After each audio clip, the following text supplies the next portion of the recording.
The way, TPC means Tesla Proprietary Connector.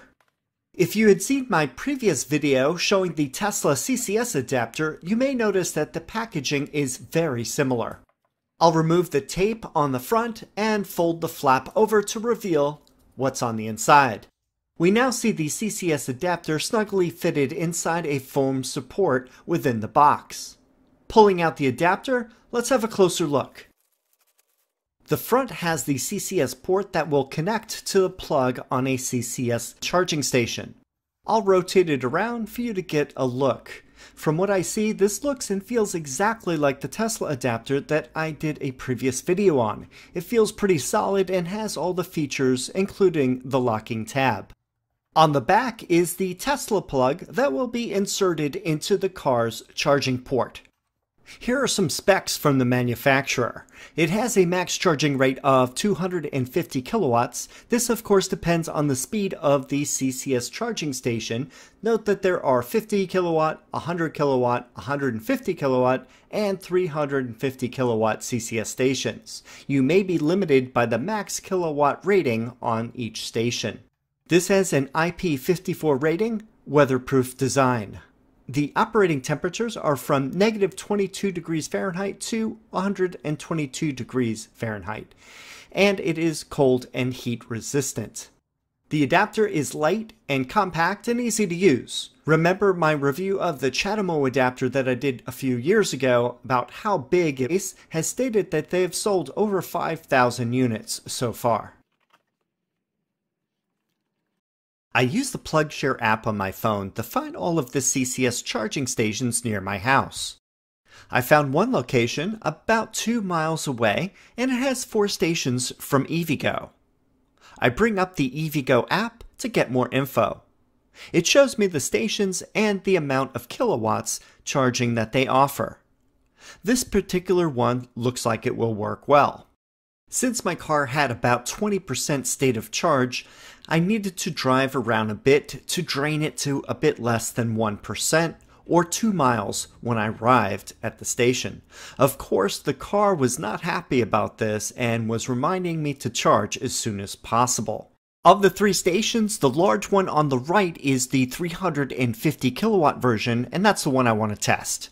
Here I am arriving at the charging location and backing into the spot. Here's a good look at the station. It has an LCD screen in the center, and it has 2 connectors in the base, one on the left and one on the right. This one can charge 2 vehicles at the same time. The screen has buttons on the far left and right side that show the plugs that are either in use or not in use. You can press the info button to get an FAQ on how to charge. Press the price button to see the levels of pricing if you are a member, paying by credit card, or using the app. In my case, I will be using the app with a 30 cents a minute rate. I'm used to using pricing that's based on dollars per kilowatt hour. However, this is how EVgo does it in my area. With this type of cost, you would be best to use the charging from an extremely low state of charge and only charge up to what you need. You will see why later in the video. On the screen it shows the steps to charge. Plug in the connector, authorize payment, and then charge up and go. Follow the instructions for the particular CCS station that you're using. Most will use these steps. I'll use the cable on the right hand side. I have the adapter in the trunk. Take the CCS adapter and align it so that the round part of the plug is on top. This, by the way, is the same shape as the J1772 AC plug. And the DC pins are the 2 large ones directly underneath. Insert the adapter into the plug handle and it will snap into place. Then open the Tesla charge port door and insert the CCS adapter with the plug attached to it in. It is a bit bulky, but nowhere near as awkward as using the CHAdeMO adapter. Try to extend the cable as long as possible to put less strain on the port. If you're using the credit card, go to the station and swipe or insert the card into the reader. I'm using the EVgo app, so this is the screen from my phone. Press the left or right CCS icon, which corresponds with the left or right plug location on the charging station. At this point, press the Start button right here on the bottom of the screen. It will then say that the car and station are talking. Make sure the plug is firmly connected into the car's charging port. Here's a view of this charging station screen. Now it shows that the connection is successful. The charging stats screen also is shown. Time elapsed and energy dispensed is on the left, state of charge in the middle, and kilowatt power is on the right. I apologize, most of this video is hard to see due to the sun's glare. Let's see how fast we charged today. I arrived with 1% or 2 miles on the battery, and we'll charge up to 100% for this test, and it's starting to ramp up rapidly. One of the annoying things about the EVgo charging station is that the screen reverts to the home page after about 3 minutes. I didn't realize this at first and wasn't able to video the charger's kilowatt and percentage uninterrupted over time. I did take some photos and videos at major increments, as well as a video from the car's touchscreen. Everything seemed to be going well until this message pops up. It appears that there's an error with the charger. I tried to reconnect, but it didn't work.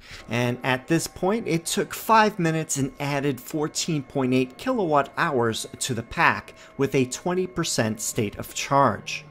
So I had to move the car over to the next spot. Then I used the left charge cable and went through the same process I showed you before to start charging. It connected and started charging with no issues. I also looked at the messages in the car and it pointed out that the charging station on the right side had an issue. Charging state reports error, check station for error code or message. However, there were no further issues with the left side charging cable. On the car screen, it was hovering around 200 to 203 kilowatts during the first 25 minutes. It reached a high of 204 kilowatts. The kilowatt rate started to drop around 30% state of charge. From 170 to 150 and to the 130s fairly quickly. Here are some screenshots for 45, 55, 61, 65, and 70.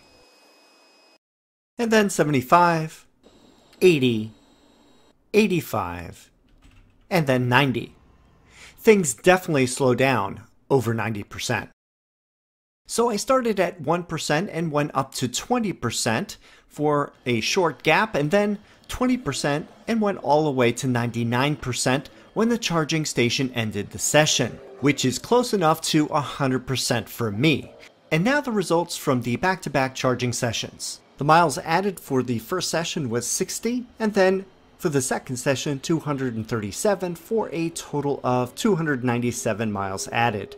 The first session took 5 minutes from 1 to 20% and 64 minutes from 21 to 99%, so a total of 69 minutes or 1 hour and 9 minutes. It cost $1.61 for the first session and $19.63 for the second session, for a total of $21.24. And to be complete, we added 14.8 kilowatt hours in the first session and 55.1 kilowatt hours in the second, for a grand total of 69.9 kilowatt hours. Here's a summary of the charging sessions. This chart does a nice graphic of the charging curve over time, kilowatts on the y-axis and battery pack percentage on the x-axis. I reached a max charging rate of 204 kilowatts. The highest rates occur from 5 to 25% of the battery pack. This chart shows kilowatts over time. As you can see, the max rates occupy a small percentage of the time charging. The charging curve drops fairly rapidly from 25 to 40%, levels off a bit, and then gets steeper again at around 65%.